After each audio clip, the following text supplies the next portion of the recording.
Good morning दोस्तों, good afternoon and good evening. जब भी आप इस वीडियो को देख रहे हो सभी के लिए मैं Arvind Jarwal ideal academy senior secondary school Khairtal की ओर से आज फिर से एक नए वीडियो के साथ आपको एक नया टॉपिक जो हम पिछले टॉपिक में जो हमने जल के ऊपर या पानी के ऊपर जो चर्चा की थी, डिस्कस किया था दोस्तों, आज हम उस टॉपिक को थोड़ा आगे बढ़ाते हैं। आज हम हमारे chapter number 8 class 10 social science के अंतर्गत जल प्रबंधन के ऊपर हम कुछ चर्चा करेंगे।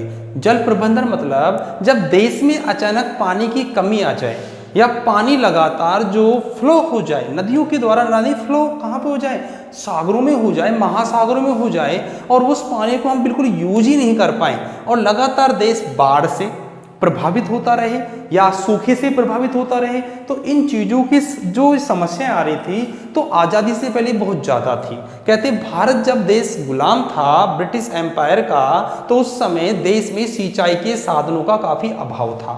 लेकिन जैसे ही देश आज़ाद हुआ 1947 में, तो 1948 के अंदर भारत सरकार ने सबसे पहले इस लगातार पानी का जो फ्लो हो रहा था उसको रोकने के लिए कुछ डैम्प बनाने शुरू किए। तो दोस्तों उसी में आज हम बोर्ड क्लास के अंतर्गत चैप्टर नंबर 8 के अंदर जल प्रबंधन में हमारा सबसे मेन जो टॉपिक रहेगा वो रहेगा भाखड़ा नागल प्रोजेक्ट। बहुत फेमस टॉपिक है, बहुत ज़्यादा क्वेश्चंस पूछा जाता है और हर बच्चे को समझना बहुत जरूरी है ग्राफिक्स के द्वारा, क्योंकि मैंने पिछले वीडियो में बता दिया कि भूगोल जो विषय है काफ़ी इंटरेस्टिंग विषय है।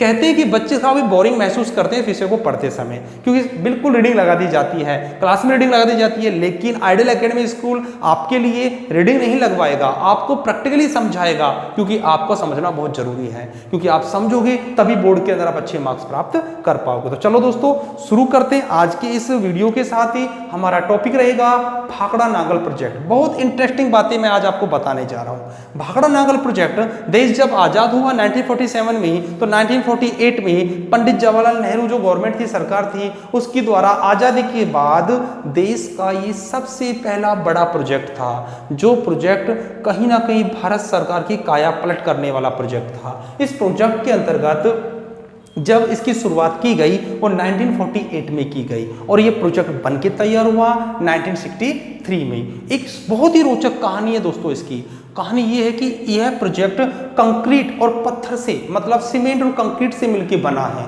कहा जाता है कि जो निष्कर्ष जो निकाला है कि इसमें इतना सारा कंक्रीट पत्थर यूज किया गया कि पूरे संसार की जितनी भी सड़कें हैं उनको हम आसानी से उस कंक्रीट के द्वारा बना सकते हैं। कहते हैं ये काफ़ी ऊंचाई पर बना हुआ है और भारत में यह जो डैम है वो हिमाचल प्रदेश, खूब नाम सुना होगा, हिमाचल प्रदेश से एक रिवर निकलती है और रिवर का नाम है सतलुज रिवर। इस सतलुज रिवर्स पर इस डैम को बनाया गया बिलासपुर के पास में, और कहते हैं कि यहाँ पर पानी का फ्लो काफ़ी तेज हो जाता था और वो पानी बहुत ही ज़्यादा, कहते हैं कि वहाँ पर तबाही लेके आता था, बाढ़ लेके आता था, या कहते हैं पानी फ्लो हो जाता था। तो उसको देखते हुए पहाड़ी क्षेत्र से ऊपर से नीचे गिरने वाले पानी पर एक डैम बनाया गया और डैम का नाम रखा गया भाखड़ा नागल प्रोजेक्ट। तो दोस्तों डैम की जो शुरुआत हुई वो 1948 में हुई थी, बनके तैयार हुआ 1963 के अंदर। कहते हैं कि इस पर दो प्रकार के डैम बनाए गए, दो प्रकार के डैम बनाए गए।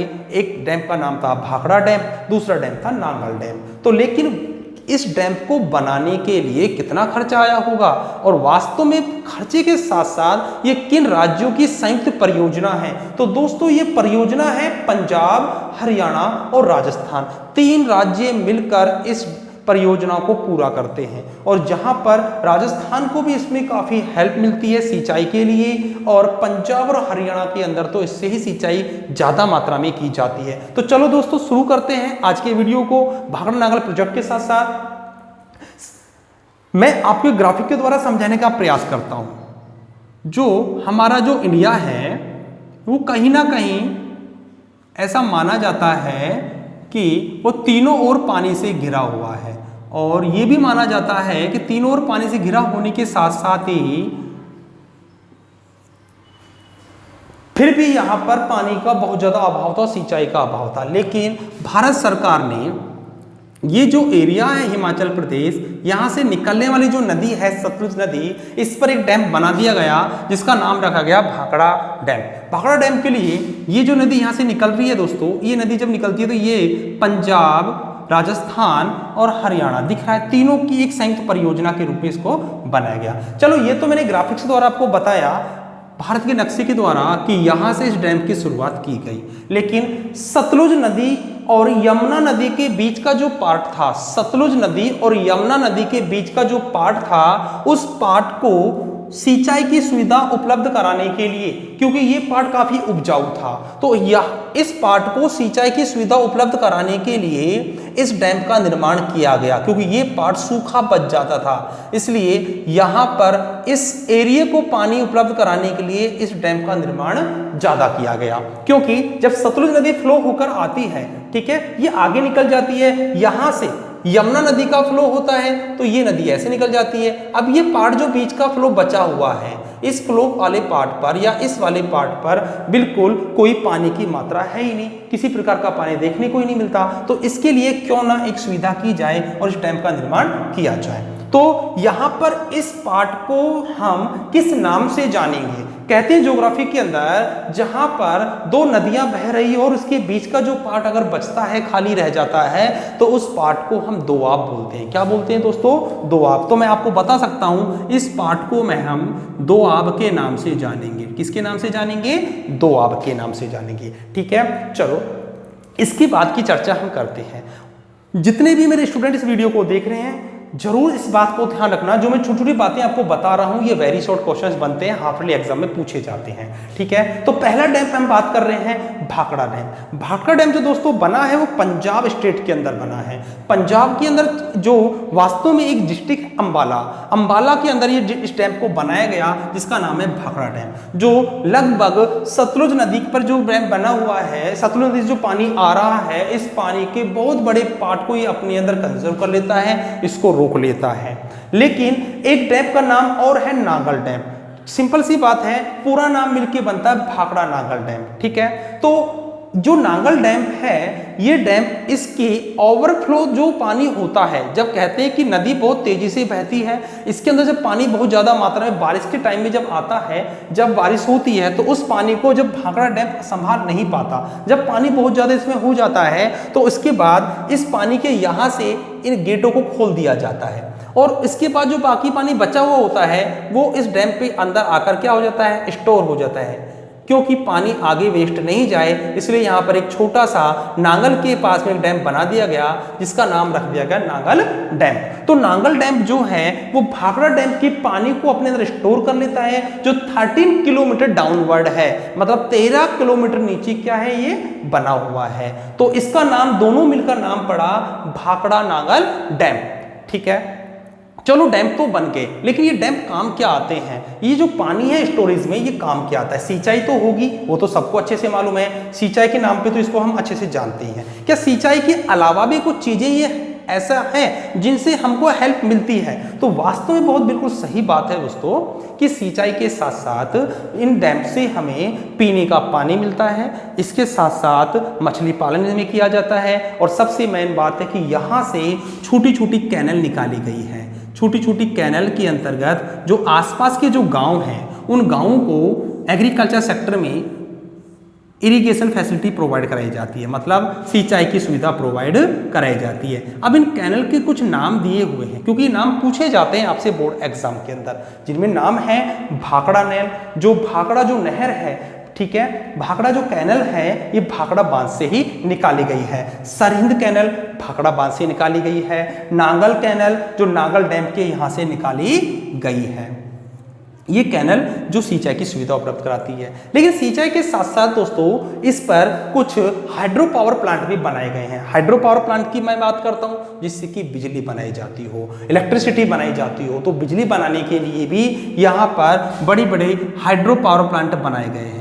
ठीक है, हाइड्रो पावर प्लांट लगाए गए हैं, जिससे कि इस गांव को, मतलब यहाँ पर जो एरिया है, यहाँ पर जो गांव है उसको आसानी से क्या दी जा सके, बिजली दी जा सके, उनको सिंचाई की सुविधा के लिए, मोटर चलाने के लिए इलेक्ट्रिसिटी प्रोवाइड कराई जा सके। तो ये सुविधा भी कहीं ना कहीं भाखड़ा डैम से हमें प्राप्त होती है। तो दोस्तों मैं उम्मीद करता हूं कि जो सामने ग्राफ है ये आपको जरूर समझ में आ रहा होगा। मैंने जो बातें आपको बताई बस आपको यही बातें इसमें लिख के आनी है। अब सपोज करो बोर्ड एग्जाम के अंदर ही क्वेश्चन आ जाता है कि भाखड़ा नागल डैम के बारे में समझाइए। क्वेश्चन सिर्फ कितने मार्क्स का आएगा, 2 मार्क्स का आएगा। कितने मार्क्स का आएगा, 2 मार्क्स का। 2 नंबर का प्रश्न आएगा, ज्यादा बड़ा प्रश्न नहीं आएगा। अब हम ये सोच रहे हैं सर 2 नंबर में ऐसा कितना लिखें, क्या लिखें कि हमारा आंसर पूरा कवर हो जाए। तो मैं सबको ये बताना चाहता हूं कि हमें कोई ग्राफ नहीं बनाना, कोई ग्राफ नहीं बनाना, बस ये समझाने के लिए मैंने आपको ग्राफ बनाया। बस आपको एक बात का पूरा ध्यान रखना है, शुरुआत आपको क्या करनी है कि भाखड़ा नागल परियोजना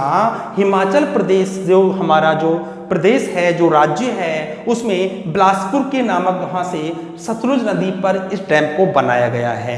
ये डैम 3 राज्यों की मिली हुई परियोजना है, जिनमें पंजाब, हरियाणा और राजस्थान है। ये जो परियोजना जो बनाई गई है, लॉन्च की गई, वो सतलुज और यमुना रिवर जो है, इनके बीच का जो पार्ट जो खाली पड़ा हुआ है, उस पार्ट को इरिगेशन फैसिलिटी, सिंचाई की सुविधा, पीने के पानी की सुविधा देने के लिए इस डैम को बनाया गया।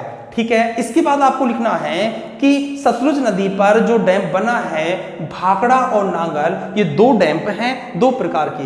भाखड़ा जो डैम बांध है वो कहीं ना कहीं उसकी जो हाइट है आपको दिख रहा होगा, वो 167.64 है, और इसकी लेंथ है, जो लंबाई है, वो 518.16 मीटर है।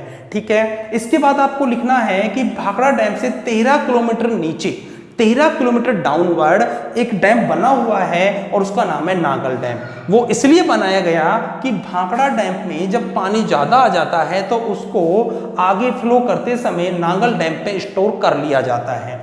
इसके बाद आपको नीचे लिखना है कि भाखड़ा डैम जो डैम है उससे कुछ नदियां, सॉरी, जो उससे कुछ नहरें निकाली गई हैं। उन नहरों में सबसे पहला नाम है भाखड़ा नहर, सरहिंद नहर और नांगल से नांगल नहर। ठीक है, और लास्ट में नोट डाल के लिख देना कि इस पूरे प्रोजेक्ट, जो ये पूरा प्रोजेक्ट है, इससे कुछ हाइड्रो पावर प्लांट भी बनाए गए हैं, जिसपे कि आसानी से इस एरिया को इलेक्ट्रिसिटी फैसिलिटी प्रोवाइड कराई जा सके, बिजली की उपलब्धता कराई जा सके। तो उम्मीद करता हूं आपको वीडियो पसंद आएगा। 1 बार ना 2 बार 3 बार इस वीडियो को जरूर देखें। अगर फिर भी वीडियो मेरे स्टूडेंट को समझ में नहीं आए तो मेरे व्हाट्सएप नंबर पर, जो आपके ग्रुप में है, वहां पर आप मुझे मैसेज डालें, जरूर मैं आपका रिप्लाई करूंगा। हम मिलेंगे अगले टॉपिक के साथ, जहां पर हम फिर से जल प्रबंधन के लिए अगला टॉपिक जो तैयार है उस पर हम चर्चा करेंगे, जिस टॉपिक में हम ये पढ़ेंगे कि और भारत सरकार ने कौन कौन से प्रोजेक्ट लॉन्च किए जिससे कि आसानी से पानी की बचत की जा सके। Thank you.